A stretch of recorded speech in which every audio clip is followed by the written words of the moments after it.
درگاہ حقانی پر روح پرور محفل میلاد النبی صلی اللہ علیہ وآلہ وسلم منعقد کی گئی، جس میں ملک بھر سے عقیدت مندوں نے شرکت کی۔ محفل میلاد میں علماء کرام نے دو جہانوں کے سردار حضرت محمد مصطفیٰ صلی اللہ علیہ وسلم کی زندگی اور دین اسلام پر روشنی ڈالی، جبکہ نامور نعت خوانوں نے نعت سنا کر محفل کے شرکاء سے خوب داد وصول کی۔ دیکھتے ہیں کراچی سے راجہ بلوچ کی یہ رپورٹ۔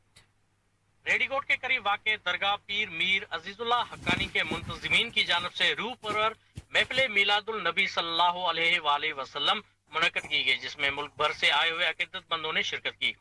محفل میلاد میں علماء کرام نے دو جہانوں کے سردار حضرت محمد مصطفیٰ صلی اللہ علیہ وآلہ وسلم کی زندگی اور دین اسلام پر روشنی ڈالی، جبکہ نامور نعت خوانوں نے سریلی آواز میں نعت سنا کر محفل کے شرکاء سے خوب داد وصول کیا۔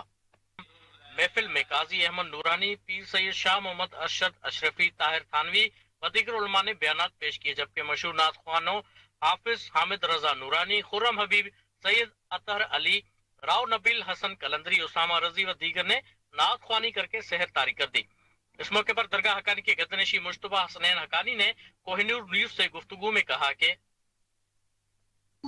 ہر سال میلاد مصطفیٰ صلی اللہ علیہ وسلم منایا جاتا ہے۔ مریدین عقیدت مند ہیں اور جتنے بھی مشائخ اعظام ہیں وہ ہر سال اس پر نور محفل میں شرکت کرتے ہیں اور میلاد مصطفیٰ مناتے ہیں۔ مختار چانڈیو، بلاول ابڑو، سمی ابڑو و دیگر نے بھی شرکت کی۔